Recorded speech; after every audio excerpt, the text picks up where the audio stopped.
நிறுத்துவீராக. வசனம் சொன்ன சிறு பிள்ளைகளை ஆசீர்வதியும். நல்ல ஞானத்தையும் படிப்பையும் தேவ பயத்தையும் சிறு வயதிலே கொடுப்பீராக ஆண்டவரே. அப்பா, உமக்கு கீழ்ப்படிந்து நடக்கிற கீழ்ப்படிதலை சிறு பிள்ளைகளுக்கு கொடுப்பீராக ஆண்டவரே. இந்த ஆராதனையில பங்கு பெற்ற ஒவ்வொருவரையும் பேர் பேராய் ஆசீர்வதிப்பீராக. குடும்பங்களை ஆசீர்வதிப்பீராக ஆண்டவரே. நீர் உம்முடைய நாம மகிமைக்காக அவர்கள் கொடுத்த ஒவ்வொரு காணிக்கையும் இந்த நேரத்துல நீர் ஆசீர்வதிக்க வேண்டுமாக ஜெபிக்கிறோம் அப்பா. கையின் பிரயாசங்களை ஆசீர்வதிப்பீராக. அவர்களுடைய பிசைகிற தொட்டி ஆசீர்வதிக்கப்பட்டிருப்பதாக. அவர்களுடைய வியாபாரம் செழிப்பதாக. கர்த்தர் என்னுடைய வியாபாரத்தை ஆசீர்வதித்தார், அதனால நான் ஈசாக்கை போல 100 மடங்கு ஆசீர்வதிக்கப்பட்டேன் என்று வருகிற நாட்கள்ல சாட்சி சொல்லும்படியான ஒரு ஆசீர்வாதத்தை கொடுப்பீராக. தொடர்ந்து எங்களை ஆசீர்வதியும். செய்தி பகுதிக்குள்ளாக வழி நடத்தும். உம்முடைய நாமத்தை மட்டும் மகிமைப்படுத்தும். மீட்பர் இயேசுவின் நாமத்தில் ஜெபிக்கிறேன் எங்கள் நல்ல பிதாவே, ஆமென். ஹல்லேலூயா.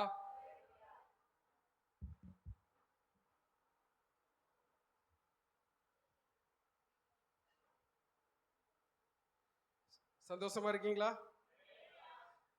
மெசேஜ்ல என்ன பார்த்தா கொஞ்சம் பயமா தான் இருக்குன்னா உங்களுக்கு. ஹல்லேலூயா. நீங்க சொல்றதுதான் இல்ல ஆண்டவர் நடத்துறது எதுவோ அதுக்கு விட்டு விடுறோம். நீங்க சொல்றதுன்னா 12:30, ஒருவேளை ஆண்டவர் நடத்துறதுன்னா 12:20 கூட முடியும், 12:45 கூட முடியும், ஆமா 4 மணி கூட முடியும். ஹல்லேலூயா.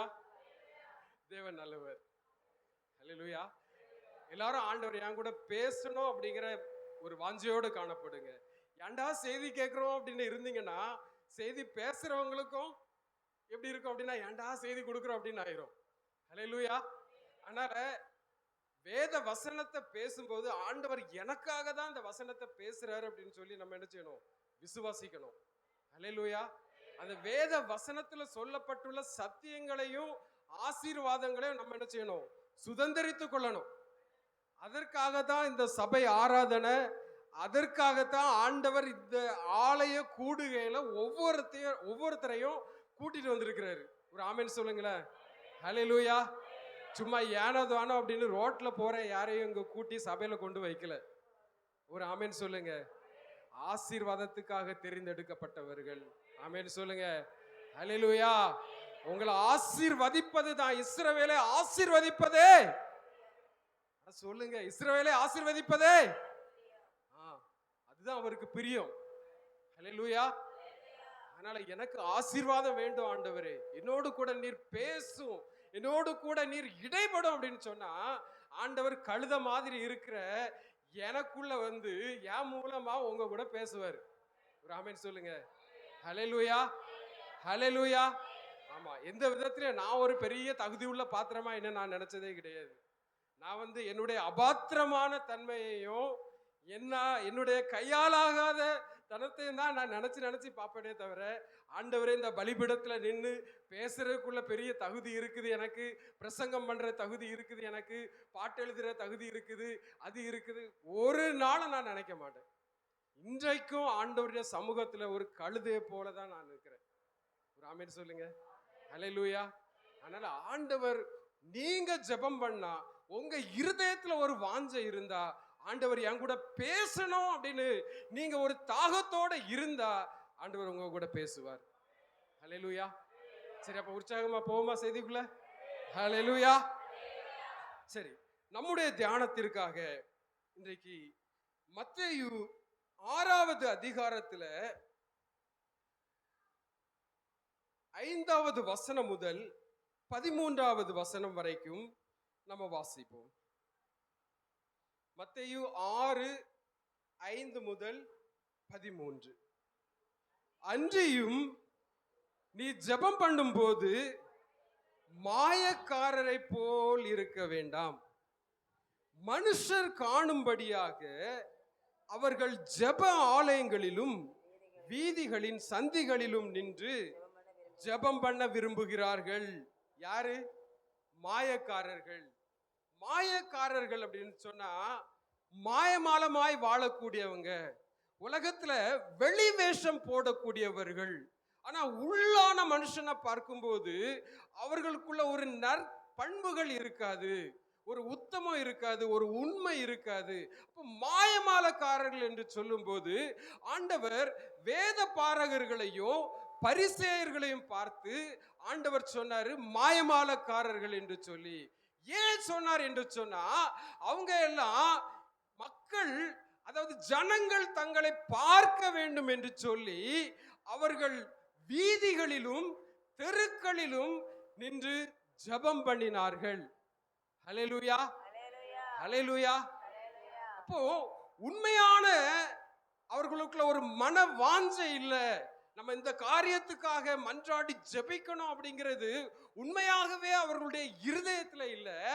ஆனா இந்த மனுஷனை பாரு, இவன் எவ்வளவு பக்தி உள்ளவனா இருக்கிறான், இந்த மனுஷனை பாரு, எவ்வளவு ஜெபிக்கிற ஒரு மனுஷன், நமக்கு ஒரு வேத பாரகராக, அதாவது வேதத்தை போதிக்கிற ஒரு மனுஷனாக நமக்கு ஆண்டவர் தந்திருக்கிறார் அப்படின்னு சொல்லி அடுத்தவர்கள் புகழ்வதற்காக தங்களை ஜெபிப்பவர்களை போல காண்பிக்கிறவர்கள் மாயக்காரர்கள். ஹல்லேலூயா, ஹல்லேலூயா.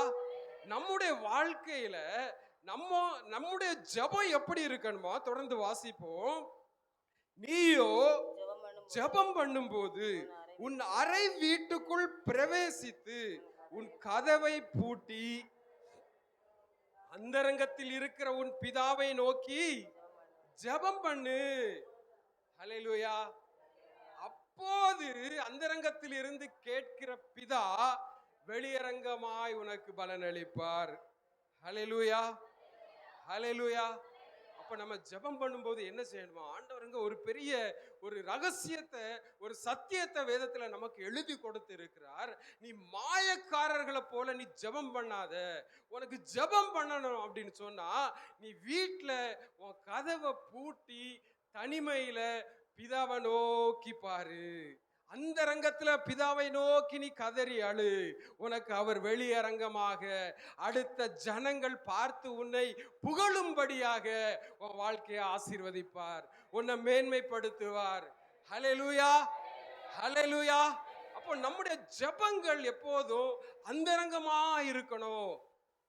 நான் ஜெபிக்கிறது அந்த சிஸ்டர் பார்க்கணும், நான் எப்பவும் ஜெபம் பண்ற ஒரு சகோதரி அப்படின்னு சொல்லி அடுத்தவங்க சொல்லணும், நான் எப்பவும் ஜெபம் பண்றவன் அப்படின்னு சொல்லி 4 பேர் என்னை பற்றி பெருமையா பேசணும் அப்படிங்கிற எண்ணம் உங்களுக்குள்ள வந்துச்சு அப்படின்னா அது ஒரு தப்பான எண்ணம். ஹல்லேலூயா, ஹல்லேலூயா. அப்படியானால் நம்முடைய வாழ்க்கை மாய்மாலமான வாழ்க்கையா இருக்கிறது என்று அர்த்தம்.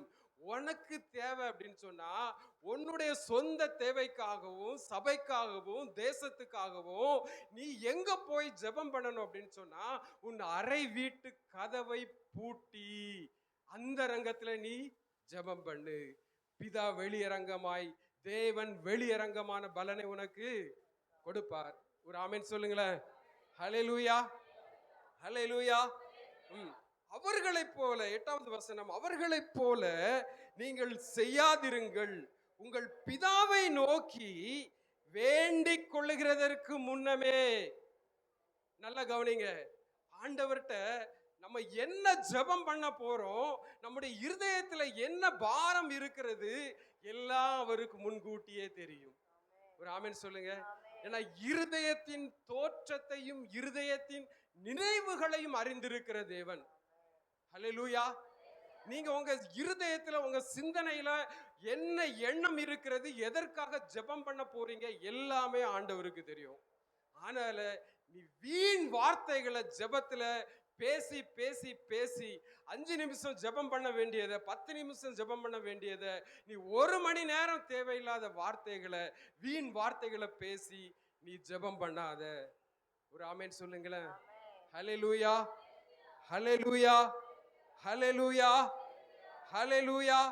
அப்ப ஆண்டவர் நமக்கு என்ன தேவை என்பதை முதலாவதாக அறிந்திருக்கிறார். இரண்டாவதாக நீங்கள் ஜெபம் பண்ண வேண்டிய விதமாவது, இதைதான் தியானிக்க போறோம். நீங்கள் ஜெபம் பண்ண வேண்டிய விதமாவது, பரமண்டலங்களில் இருக்கிற எங்கள் பிதாவே, உம்முடைய நாமம் பரிசுத்தப்படுவதாக, உம்முடைய ராஜ்யம் வருவதாக, உம்முடைய சித்தம் பரமண்டலத்திலே செய்யப்படுகிறது போல பூமியிலேயும் செய்யப்படுவதாக. எங்களுக்கு வேண்டிய ஆகாரத்தை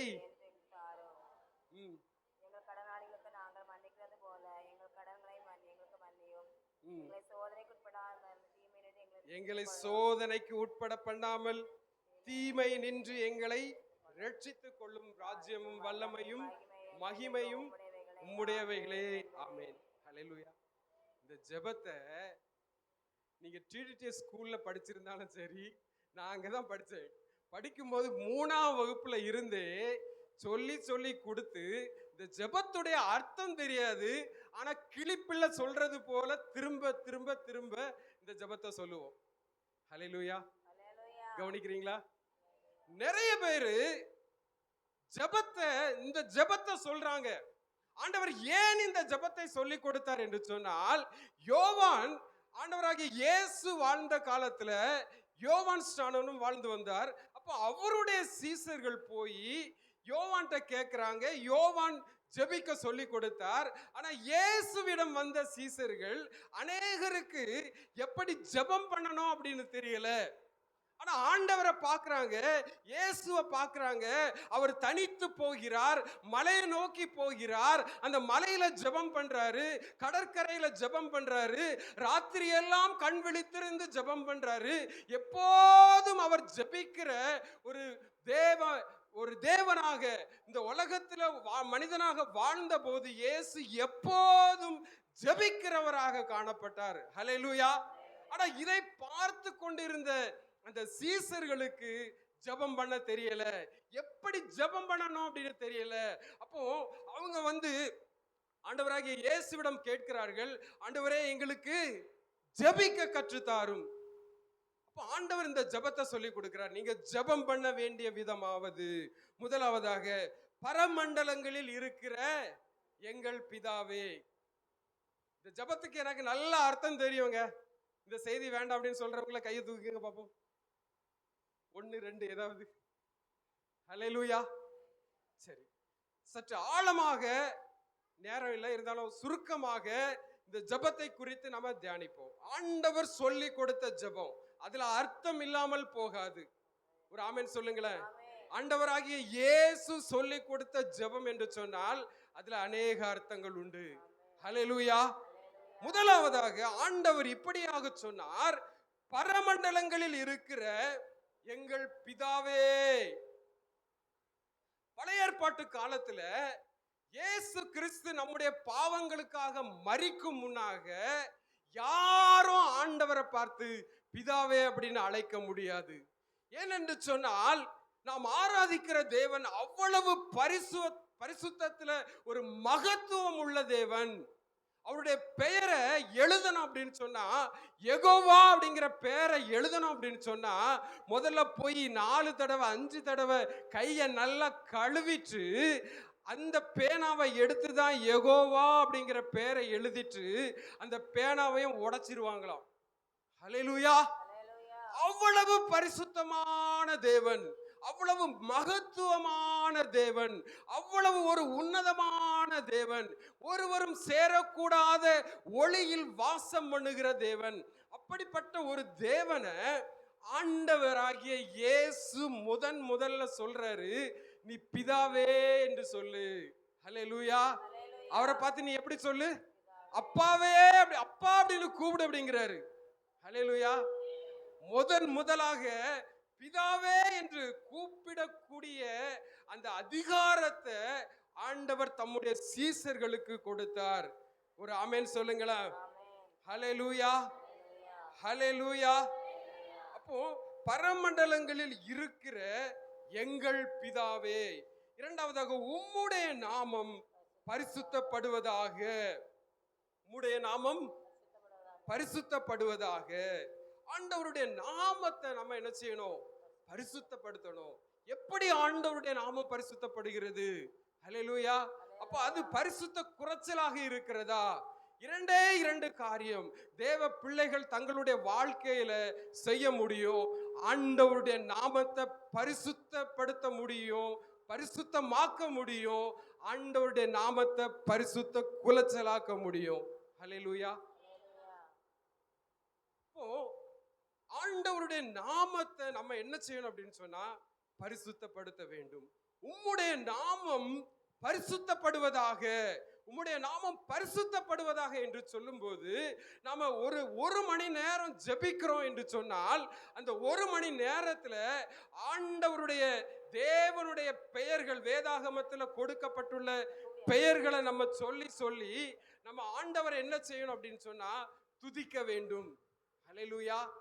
15 நிமிஷம் நீங்க என்ன செய்யணும், ஒரு மணி நேரம் நீங்க ஜெபிக்கிறீங்க அப்படின்னு சொன்னா 15 நிமிஷம் வேதத்துல ஆண்டவருடைய பெயர்கள், எத்தனையோ பெயர்கள் ஆண்டவருக்கு கொடுக்கப்பட்டிருக்கிறது. ஹல்லேலூயா. எல் சடாய் என்று சொன்னால் அவர் சர்வ வல்லமை உள்ள தேவன். யெகோவா ராஃபா என்று சொன்னால் அவர் சுகமாக்குகிற தேவன். யெகோவா ஷம்மா என்று சொன்னால் அவர் நம்மோடு இருக்கிற தேவன். ஹல்லேலூயா, ஹல்லேலூயா. இப்படி அநேக நாமங்கள் நம்முடைய யெகோவா தேவனுக்கு கொடுக்கப்பட்டிருக்கிறது. அவருடைய பெயர்களை நாம சொல்லி சொல்லி சொல்லி துதிக்கும் போது தேவனுடைய நாமம் பரிசுத்தம் அடைகிறது. ஒரு ஹல்லேலூயா சொல்லுங்க. ஹல்லேலூயா, ஹல்லேலூயா.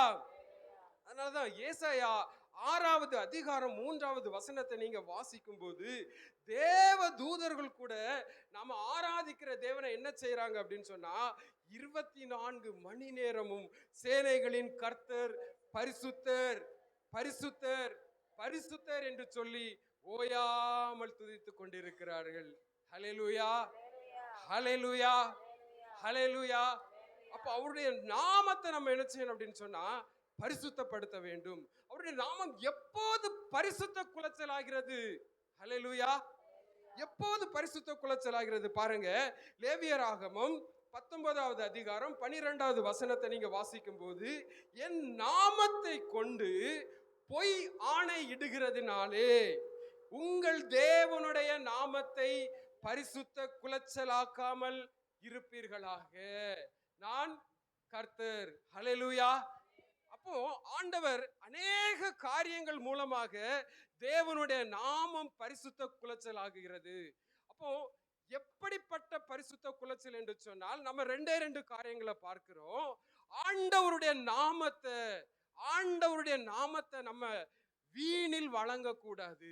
ஆண்டவருடைய நாமத்தை கொண்டு நம்ம ஒரு பொய் ஆணை இடும்போது, பொய்யாய் ஆணை இடும்போது, ஏசப்பா மேல சத்தியமா நான் இதை செய்யலைங்க அப்படின்னு சொல்லும்போது அது ஒரு பொய் சத்தியமாக இருந்தால் அங்கே ஆண்டவருடைய நாமம் பரிசுத்த குலைச்சலாக்கப்படுகிறது. ஹல்லேலூயா. புரிஞ்சவங்க ஒரு ஹல்லேலூயா சொல்லுங்க. ஹல்லேலூயா, ஹல்லேலூயா. நான் சுருக்கமாக சொல்லிட்டு போறேன். அடுத்தபடியாக ஆண்டவருடைய நாமம் எப்படி பரிசுத்த குலைச்சல் அடைகிறது என்று சொன்னால் எசேக்கியேல் 36வது அதிகாரம் 20வது வசனத்தை எடுத்து வாசிக்கும் போது, அவர்கள் புறஜாதிகளிடத்தில் போன போது, யார் அப்படின்னு சொன்னா இஸ்ரவேல் ஜனங்கள் புறஜாதிகளிடத்துல எதுக்கு போனாங்கன்னா சிறைப்பட்டு போனார்கள். அவர்கள் போன போது அந்த ஜனங்கள்னா எந்த தேசத்துல சிறைப்பட்டு போனார்களோ அந்த தேசத்து ஜனங்கள் இவர்களை பார்த்து சொல்றாங்க. யாரை பார்த்துனா இஸ்ரவேலர்களையும் யூதர்களையும் பார்த்து சொல்றாங்க, இவர்கள் கர்த்தருடைய ஜனங்கள், அவருடைய தேசத்திலிருந்து வந்தார்கள் என்று சொன்னதினால் இவர்கள் என் நாமத்தை பரிசுத்த குலைச்சலாக்கினார்கள். ஹல்லேலூயா, ஹல்லேலூயா. ஆண்டவர் இந்த உலகத்துல ஒரு ஜாதிய அவர் தெரிந்தெடுத்தார். ஹல்லேலூயா. அவர் ஒருவனை அல்லவா தெரிந்து கொண்டார். ஏன் தெரிந்து கொண்டார்? ஒரு பரிசுத்த சந்ததி பூமியில உண்டாக வேண்டும் என்பதற்காக. ஒரு ஆமென் சொல்லுங்க. ஹல்லேலூயா.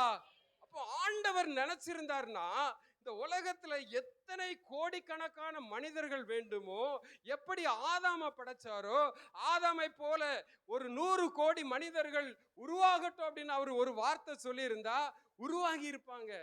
ஹல்லேலூயா. எல்லாருமே நீதிமான்களாக இருக்கட்டும் அப்படின்னு சொன்னா எல்லாருமே நீதிமான்களா இருந்திருப்பாங்க. ஹல்லேலூயா. ஆனா ஆண்டவர் அப்படி செய்யல. ஆண்டவர் ஒரு மனுஷன் மூலமாக இந்த சந்ததிக்கு, ஆண்டவர் அந்த யாக்கோபுடைய சந்ததிக்கு தன்னுடைய நியாயப்பிரமாணத்தையும் கட்டளையும் கொடுத்து அந்த ஜாதிய ஆண்டவர் தன்னுடைய சேஷ்ட புத்திரனை போல தெரிந்து கொண்டார். ஹல்லேலூயா, ஹல்லேலூயா. ஆனா அவர் சுதந்தரிக்க கொடுத்த அந்த கானான் தேசத்துல இருந்த ஜாதிகள் எந்த விக்கிரகத்தை வணங்கினார்களோ, அவர்கள் என்ன வழிபாடு செய்தார்களோ, அதே போல இந்த இஸ்ரவேல் ஜனங்கள் தாங்களும் விக்கிரகத்தை வழிபட ஒப்பு கொடுத்ததுனால, கர்த்தரை விட்டு மனம் மாறி அவர்கள் பின்வாங்கி போனதுனால அந்நிய தேசத்துல ஆண்டவர் சிறையிருப்பாக ஒப்பு கொடுத்தார். ஹல்லேலூயா, ஹல்லேலூயா. அப்போ சிறையிருப்புக்கு போன இடத்துல இப்ப அந்த தேசத்து ஜனங்கள் இவர்களை பார்த்து சொல்றாங்க, இவர்கள் கர்த்தருடைய ஜனங்கள். யாரு சிறைக்கு வந்திருக்கா? யார் சிறையிருப்புக்கு யார் அடிமையாக வந்திருக்கா? கர்த்தருடைய ஜனங்கள். ஹல்லேலூயா, ஹல்லேலூயா, ஹல்லேலூயா.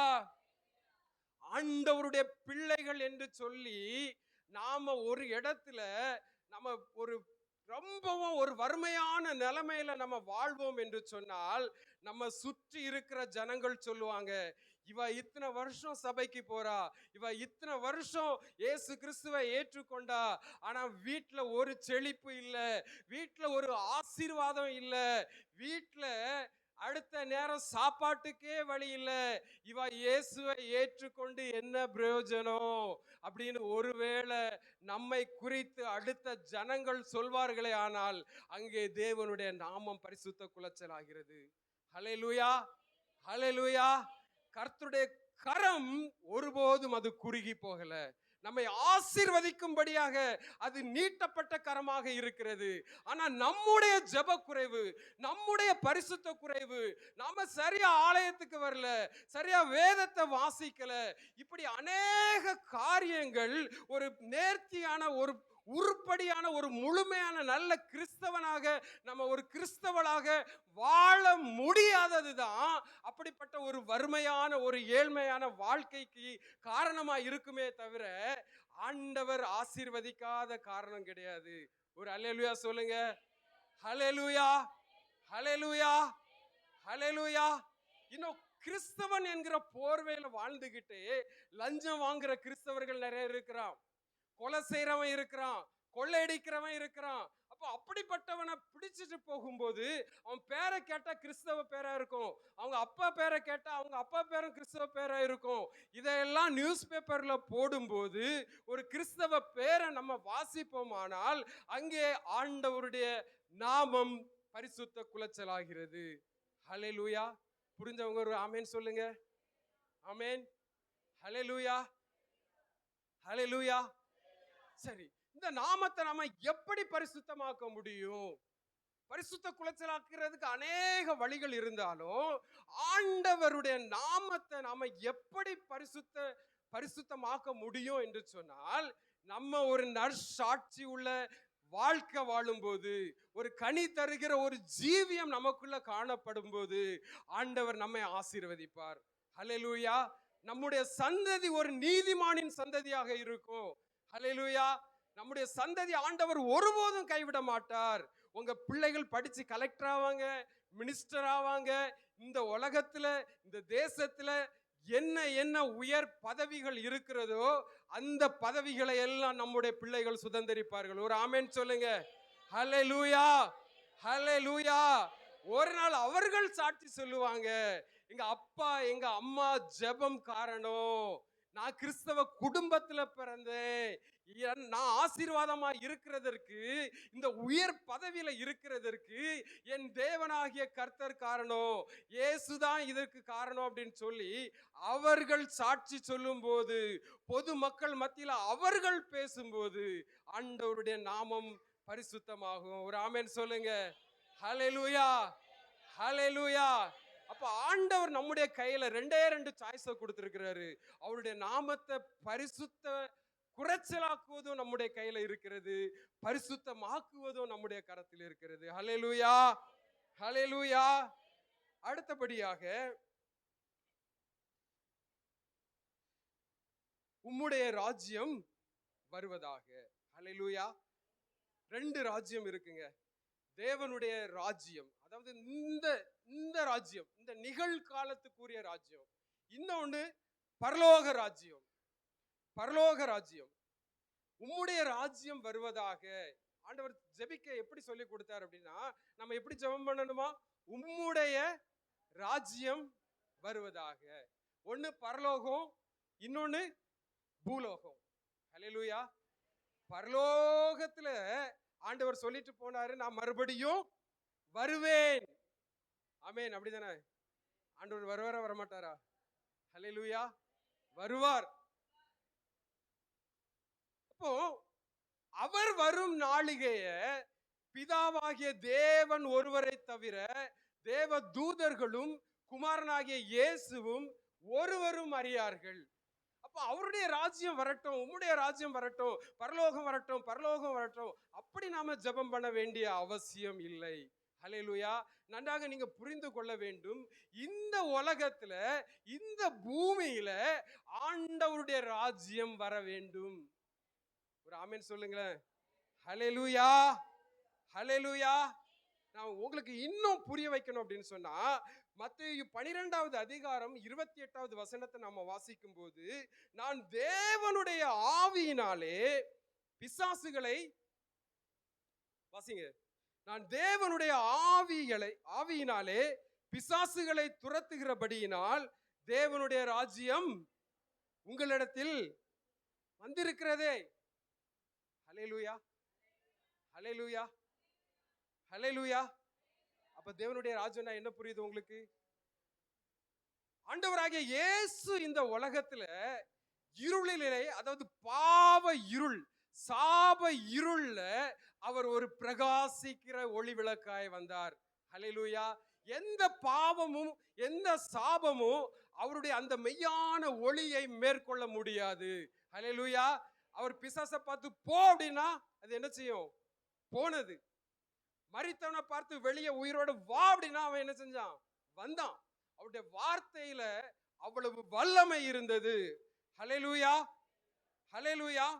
அப்போ இந்த உலகத்துல எப்படி பரலோக ராஜ்யம் கட்டப்படுகிறது என்று சொன்னால், இந்த வசனத்தின்படி ஒவ்வொரு தனிப்பட்ட மனுஷனுக்குள்ள இருக்கிற பிசாசுகள் என்ன செய்யணும் அப்படின்னா துரத்தப்படணும். இருளின் அதிகாரம் என்ன செய்யணும் அப்படின்னா விலகணும். சாத்தானுக்குள்ளும் பாவத்துக்குள்ளும் சிறைப்பட்டு கிடக்கிற ஒவ்வொரு தனி மனிதனை தேடி சுவிசேஷம் அறிவிக்கப்படணும்.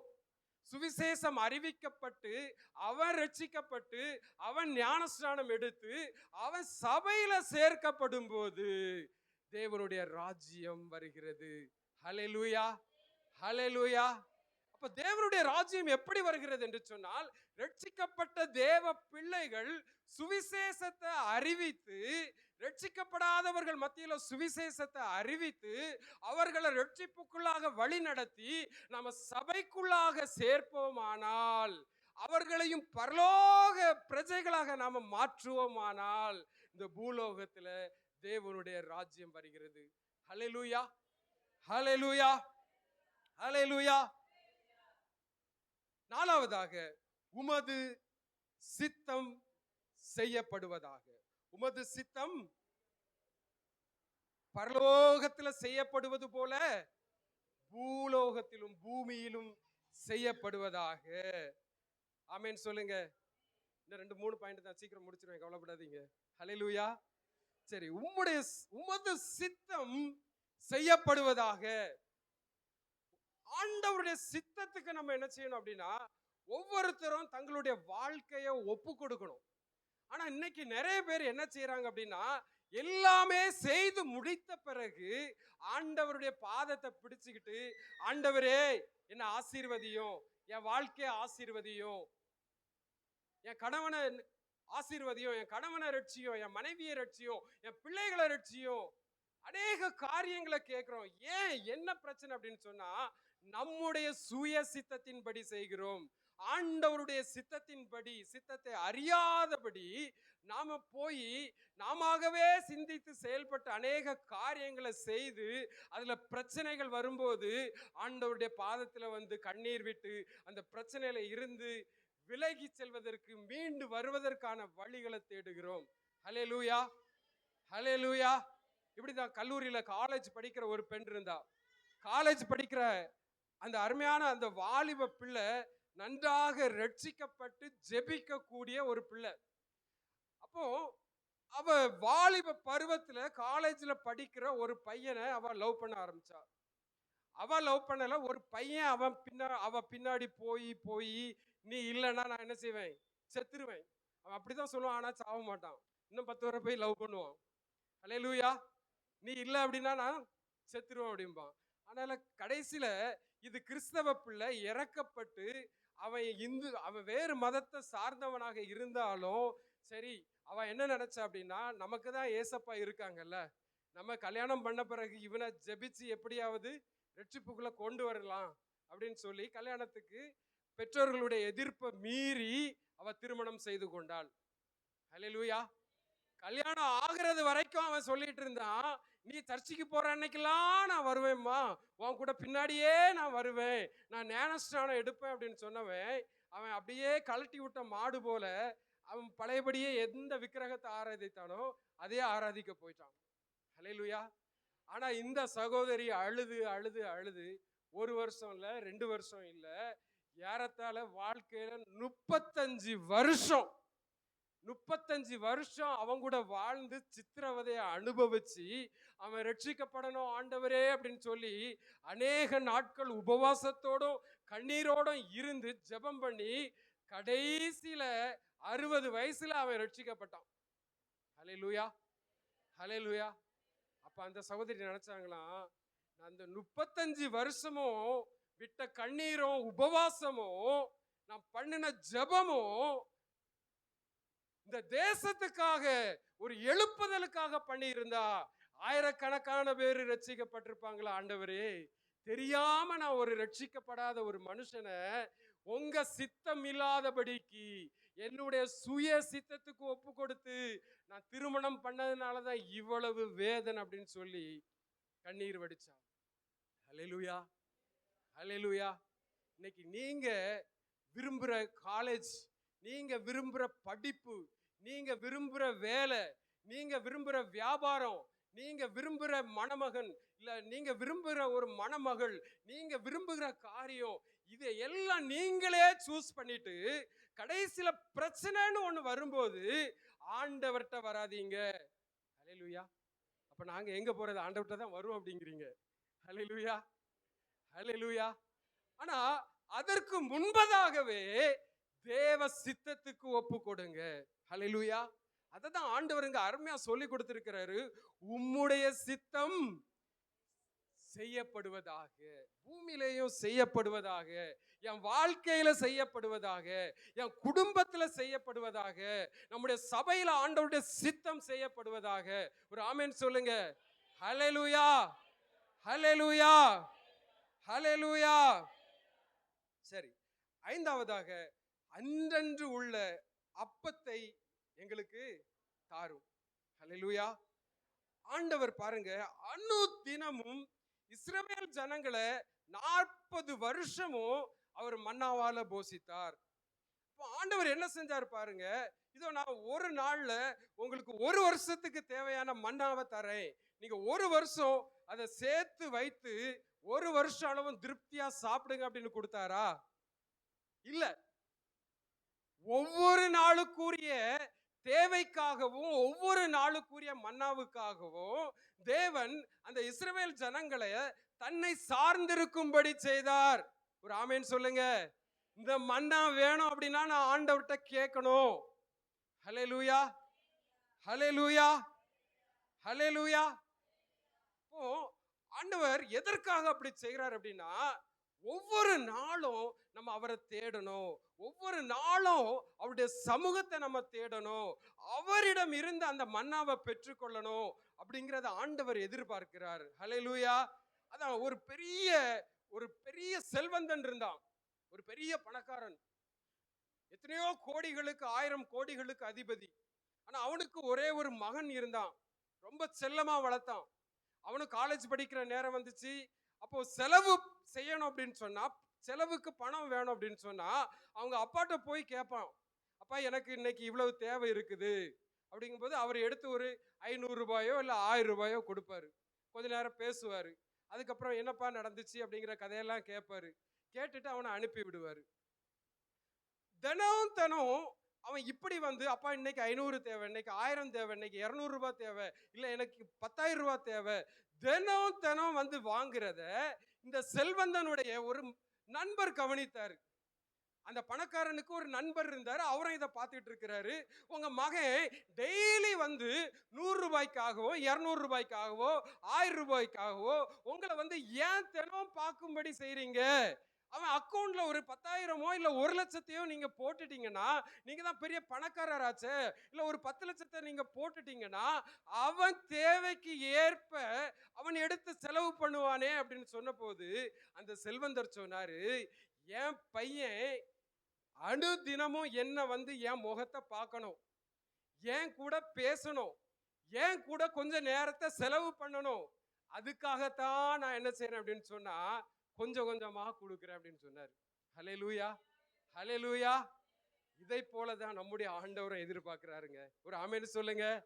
நம்முடைய அனுதின தேவைகளுக்காக அருமையான ஒரு வசனம் உண்டு பாருங்க, மத்தேயு 6:34. ஆகையால் நாளைக்காக கவலைப்படாதிருங்கள், நாளைய தினம் தன்னுடையவைகளுக்காக கவலைப்படும். அப்ப நாளைய தினத்தை குறிச்சு கவலைப்படாத. இன்றைக்கு உனக்கு தேவையான மன்னா, இன்றைக்கு உனக்கு தேவையான ஆகாரம் உன்னை ஆண்டவர் போஷிக்கிறாரா, அது போதும் அப்படின்னு நினைக்கணும். ஹல்லேலூயா. அடுத்த நாள் நம்முடைய தகப்பனுடைய சமூகத்துல முழங்கால் போட்டு ஜெபம் பண்ணி அவரோட பேசி, ஆண்டவரே எனக்கு இது தேவை அப்படிங்கிற ஒரு உன்னதமான அனுபவம் அவருக்கும் நமக்கும் இருக்கணும் அப்படின்னு எதிர்பார்க்கிறாரு. அதனாலதான் ஆண்டவர் என்ன செய்யறாரு அப்படின்னு சொன்னா, அள்ளி கொடுக்காம சில நேரத்துல கிள்ளி கொடுக்கிறார். ஹல்லேலூயா. உங்களுக்கும் அவருக்கும் இருக்கிற அந்த பிணைப்பு, அந்த நெருக்கம் ஒருபோதும் விலகி போக கூடாது என்பதற்காக அனுதினமும் அவருடைய சமூகத்தை நோக்கி பார்க்க வைக்கிறார். ஒரு ஆமென் சொல்லுங்க. ஹல்லேலூயா, ஹல்லேலூயா. சரி, அடுத்ததாக ஆறாவதாக, எங்கள் கடன்களை எங்களுக்கு மன்னியும். எப்படி மன்னிக்கணுமா? எங்கள் கடன்களை எங்களுக்கு மன்னியும். நேரம் ஆயிடுச்சோ, இன்னும் ஒண்ணுதான் இருக்குது, முடிச்சிருவோம். ஹல்லேலூயா. எங்கள் கடன்களை எங்களுக்கு மன்னியும். நம்ம என்னங்க ஆண்டவர்கிட்ட போய் 10,000 ரூபாய் இல்ல 1,00,000 ரூபாய் கடன் வாங்கிட்டு வந்தோமா? போய் பக்கத்துல கேளுங்களேன், ஆண்டவர்கிட்ட கடன் வாங்கினீங்களா கேளுங்க. அட கேளுங்க தைரியமா. ஆண்டவர்கிட்ட யாராவது கடன் வாங்குனீங்களா? அப்ப எதுக்கு நம்ம கடத்தை மன்னிக்கணும்? என்ன கடன் பட்டிருக்கோம்? ஹல்லேலூயா. என்ன கடன் பட்டிருக்கோம்? ஆண்டவர் நமக்கு கொடுத்த 24 மணி நேரத்துல 10ல் 1 பங்கு, 2 மணி நேரம் 40 நிமிஷத்தை நம்ம கொடுக்கலன்னா அந்த நேரத்தை நம்ம திருடி இருக்கோம். ஹல்லேலூயா. நம்முடைய வருமானத்துல தசம பாகத்தை கொடுக்கல அப்படின்னா ஆண்டவருடையதை நம்ம திருடி வச்சிருக்கோம், நம்ம கடன் பட்டிருக்கோம். ஹல்லேலூயா. ஆண்டவர் தன்னையே ஒரு ஜீவ பலியாக நமக்கு ஒப்பு கொடுத்து அவர் இந்த உலகத்துல அன்பு கூர்ந்தாரே, அவர் மேல அன்பு கூறுவதற்கு நம்ம கடன்பட்டு இருக்கிறோம். ஹல்லேலூயா, ஹல்லேலூயா. அப்ப நேரத்துல கடன்பட்டிருக்கோம், காணிக்க கொடுக்கிறதுல கடன்பட்டிருக்கோம், ஒரு சிலர் பொருத்தனை செஞ்சிருப்பாங்க, பொருத்தனை நிறைவேற்றாம கடன்பட்டிருக்கோம், ஆண்டவர் மேல அன்பு செலுத்துறதுல நம்ம கடன்பட்டு இருக்கிறோம். ஹல்லேலூயா. அப்போ இந்த கடன்களை எல்லாம் எங்களுக்கு மன்னியும் என்று சொல்லி ஆண்டவர் கேட்க சொல்றாரு. எப்படி என்று சொன்னால், நாங்க எங்க கடனாளிகளுக்கு மன்னிக்கிறது போல. ஹல்லேலூயா. இந்த உலகத்துல உங்ககிட்ட ஒரு 100 ரூபாய் 1000 ரூபாய் கடன் பட்டிருந்தா, அந்த மனுஷனால திருப்பி கொடுக்க முடியாத ஒரு சூழ்நிலை இருந்தா நீங்க அவனை என்ன செய்யணும்? மன்னிச்சு விடணும். ஹல்லேலூயா. உங்களுக்கு விரோதமா ஒரு சின்ன பாவம் செஞ்சிருக்கலாம், நீங்க பெருந்தன்மையாக நீங்க மன்னித்து விடும்போது ஆண்டவர் நம்முடைய பாவங்களையும் நம்முடைய கடன்களையும் அவர் மன்னிப்பார். ஒரு ஆமென் சொல்லுங்க. ஹல்லேலூயா, ஹல்லேலூயா, ஹல்லேலூயா. சரி, கடைசியாக எங்களை சோதனைக்கு உட்பட பண்ணாமல் எங்களை தீமை நின்று ரட்சித்துக் கொள்ளும். ஹல்லேலூயா, ஹல்லேலூயா. கேக்குறீங்களா? செய்தி கேக்குறீங்களா? ஹல்லேலூயா. சரி, ரட்சிக்கப்பட்ட எல்லாருக்கும் இந்த உலகத்துல என்னது உண்டு அப்படின்னு சொன்னா சோதனை உண்டு. கொஞ்சம் பக்கத்துல கைப்பிடிச்சு சொல்லுங்க, இப்ப தைரியமா சொல்லுங்க, உங்களுக்கு சோதனை உண்டு, உங்களுக்கு சோதனை உண்டு. அப்படி பயந்துராதீங்க. அடுத்தல நம்ம வாசிக்க போறோம். ஹல்லேலூயா, ஹல்லேலூயா. ஆனா நாம் ஆராதிக்கிற ஆண்டவர் சோதனையை ஜெயித்தவர், பிசாசை ஜெயித்தவர், மரணத்தை ஜெயித்தவர், மரணத்துக்கும் பாதாளத்துக்கும் உரிய திறவுகோலை உடையவர். ஹல்லேலூயா. இன்றைக்கு அவரை நம்முடைய தகப்பன் என்று சொல்வோமானால் நாம் அவருடைய பிள்ளைகளாக இருக்கிறோம். நாம இந்த உலகத்துல பிசாசு மூலமாக வரக்கூடிய ஒவ்வொரு சோதனையும் நம்ம ஜெயிக்கிறவர்களாக காணப்படணும். ஹல்லேலூயா, ஹல்லேலூயா. சோதனைக்காரன், பிசாசுக்கு பேரே என்ன அப்படின்னு சொன்னா சோதனைக்காரன். ஹல்லேலூயா. லூக்கா 23:31 ஆண்டவர் பேதுருவை பார்த்து சொன்னாரு, சீமோனே சீமோனே, இதோ கோதுமையை சுளகுல புடைக்கிறது போல சாத்தான் உங்களை புடைக்கிறதற்கு உத்தரவு கேட்டுக்கொண்டான். ஆனா நானோ உன் விசுவாசம் ஒளிந்து போகாதபடிக்கு உனக்காக வேண்டிக் கொண்டேன். நீ குணப்பட்ட பின்பு உன் சகோதரரை ஸ்திரப்படுத்து. ஹல்லேலூயா, ஹல்லேலூயா. அப்போ ஆண்டவராகிய இயேசுவிடம் இருந்த சீசர்கள் சோதனைக்கு உட்பட பண்ணப்பட்டார்கள், சோதனைக்கு உட்படுத்தப்பட்டார்கள். அதுல சோதனையில ஒருத்தன் தோத்து போனான். யாரு? யூதாஸ். ஹல்லேலூயா, ஹல்லேலூயா. மீதி 11 பேரையும் எப்படி நம்ம சொலகு இருக்கு பாத்தீங்களா, சொலக வச்சு என்ன செய்வோம், அரிசி கோதுமை சோளம் இதெல்லாம் புடைச்சி அதுல இருந்து பதரையும் கல்லையும் அப்படி தனியா பிரிச்சு எடுப்போம். அப்போ ஆண்டவர் சொல்றாரு, உங்களை சொலகுல புடைக்கிறது போல சாத்தான் புடைச்சி உங்க விசுவாசத்தை சோதிச்சு நீங்க மெய்யாகவே மெய்யாகவே என்ன நேசிக்கிறீங்களா, என்னுடைய கட்டளைகளை கை கொள்ளுறீங்களா, நீங்க மெய்யாகவே என் மீது அன்பு வைத்திருக்கிறீர்களா, இதையெல்லாம் அவன் சோதிக்க என்னிடத்துல உத்தரவு கேட்டான். ஆனாலும் உங்க விசுவாசம் ஒளிந்து போகாதபடி, ஒருவேளை சாத்தா சொலகுல புடைச்சிருந்தா அப்படின்னு சொன்னா 11 ஒண்ணுமே இருந்திருக்காது. ஒரு ஆமென் சொல்லுங்க. 11 பதறா போயிருக்கும். ஹல்லேலூயா. ஆனா இயேசு கிறிஸ்து அவர் சொல்லுகிறார், உங்க விசுவாசம் ஒளிந்து போகாதபடி உங்களுக்காக நான் வேண்டிக் கொண்டேன், நான் ஜெபம் பண்ணினேன்.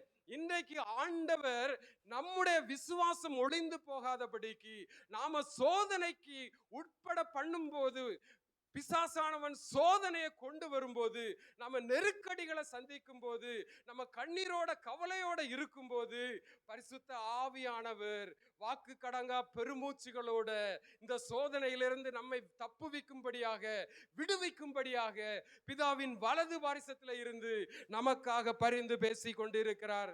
கையை தட்டி ஒரு ஆமென் சொல்லுங்க. கையை தட்டி ஹல்லேலூயா, ஹல்லேலூயா, ஹல்லேலூயா. நம்ம நினைக்க முடியாது, நம்ம ஜெபம் பண்றவங்க, நம்ம உபவாசம் ஏன் ஜெபம் ஜெயத்தை கொண்டு வந்தது, ஏன் உபவாசம் வெற்றியை கொண்டு வந்தது, என்னுடைய பரிசுத்தம் எனக்கு வெற்றியை கொண்டு வந்தது, யாருமே பேச முடியாது. ஏன் அப்படின்னா உங்களுக்காக, உங்களுக்கு தெரியாம பரிசுத்த ஆவியானவர் தேற்றரவாளன் பிதாவின் வலது பாரிசத்துல நம்முடைய காரியங்களுக்காக அவர் பரிந்து பேசி கொண்டிருக்கிறார். ஹல்லேலூயா, ஹல்லேலூயா, ஹல்லேலூயா. அப்போ இந்த பிசாசு எதற்காக வருகிறான் அப்படின்னு சொன்னா சோதிக்க வருகிறான். அப்போ அதை நன்றாக அந்த எபிரேய வார்த்தைக்கு ஒரு அர்த்தத்தை நம்ம பார்க்கும்போது ஆங்கிலத்துல 4 வார்த்தைகள் இருக்கிறது. முதலாவதாக பிசாசு என்ன செய்யறான் அப்படின்னு சொன்னா, ஒரு மனுஷனை அவன் என்ன செய்யறான், காயப்படுத்துகிறான். ஹல்லேலூயா. முதலாவதாக ரட்சிக்கப்பட்ட தேவ பிள்ளைகளுடைய இருதயத்தை காயப்படுத்தி அவர்களை கண்ணீர் வர வச்சு அவங்களுக்கு எப்படியாவது ஒரு உபத்திரவத்தை கொடுத்து கிறிஸ்துவ விட்டு அவனை பிரிச்சு கொண்டு போறது தான் பிசாசுடைய வேலை. ஒவ்வொரு குடும்பத்தையும், ரட்சிக்கப்பட்ட ஒவ்வொரு தேவ பிள்ளைகளையும் பின்மாற்றத்துல தள்ளி அவர்களை விசுவாசத்திலிருந்து வலுவ பண்ணி பிரித்து கொண்டு போவதுதான் பிசாசுடைய எண்ணம்.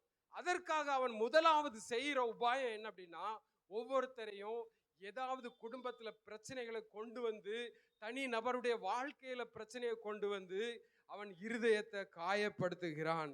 ஹல்லேலூயா. இரண்டாவதாக சேதப்படுத்துகிறான்.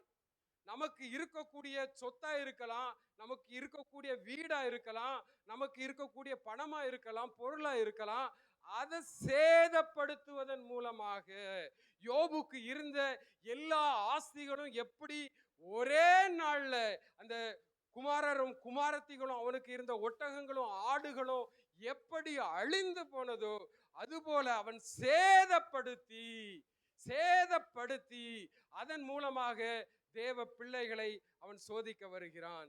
ஒரு ஆமென் சொல்ல மாட்டீங்களா? ஹல்லேலூயா, ஹல்லேலூயா. மூன்றாவதாக அவன் என்ன செய்யறான் அப்படின்னு சொன்னா, விபத்துக்களையும் இழப்புகளையும் உண்டு பண்ணுகிறான். சிலர் சொல்லுவாங்க, என் வாழ்க்கையில நான் என்னதான் வந்தாலும் இந்த ஆண்டவரை விட்டு நான் பின்வாங்கி போகவே மாட்டேன்.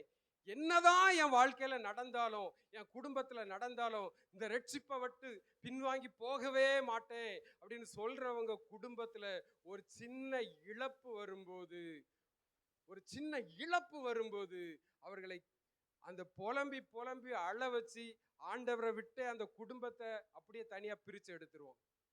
ஹல்லேலூயா, ஹல்லேலூயா, ஹல்லேலூயா. அப்போ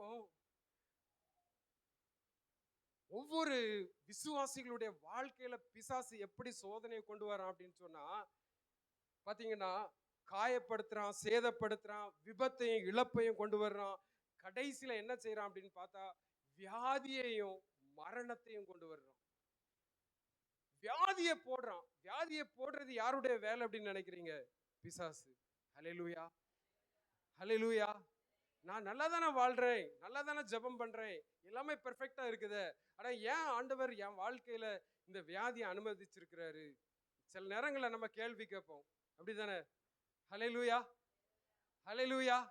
அப்ப அந்த வியாதியை போடுறதன் மூலமாக, வியாதியை போடுவதன் மூலமாக உங்களுக்கும் ஆண்டவருக்கும் இருக்க அந்த நெருக்கத்தை அவன் உடைப்பான். முதலாவதாக உடைத்து ஒரு பின்மாற்றத்துக்கு கொண்டு போய் அதன் பின்பதாக முழுக்க முழுக்க ஜெபத்துக்கு வர விடாதபடி, ஆலயத்துக்கு வர விடாதபடி, உங்களுடைய பரிசுத்த வாழ்க்கையிலிருந்து கொஞ்சம் கொஞ்சமாக பிரிச்சு பிரிச்சு பிரிச்சு கடைசியில நரகத்தின் மகனாக மாற்றுவதுதான் இந்த சோதனைக்காரனுடைய வேலை.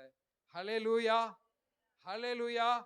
அப்போ இப்படிப்பட்ட சோதனைக்கு உட்பட பண்ணாமல் எல்லா தீமைகளிலும் இருந்தோம். நம்ம இப்ப தியானிச்ச இந்த 5 விதமான தீமைகள், இன்னும் நிறைய தீமைகள் உலகத்துல உண்டு. இந்த தீமைகள்ல இருந்து எங்களை ரட்சித்துக் கொள்ளும். ஹல்லேலூயா, ஹல்லேலூயா. நாம எல்லாரும் எழும்பி நின்று ஒரே ஒரு முறை அந்த ஜெபத்தை வாசிக்க போகிறோம். ஹல்லேலூயா. மத்தேயு 6:7. மத்தேயு 6:9. நீங்கள் ஜெபம் பண்ண வேண்டிய விதமாவது, எல்லாரும் சேர்ந்து வாசிக்கலாமா? பரமண்டலங்களில் இருக்கிற எங்கள் பிதாவே, உம்முடைய நாமம் பரிசுத்தப்படுவதாக, உம்முடைய ராஜ்யம் வருவதாக, உம்முடைய சித்தம் பரமண்டலத்திலே செய்யப்படுவது போல பூமியிலேயும் செய்யப்படுவதாக. எங்களுக்கு வேண்டிய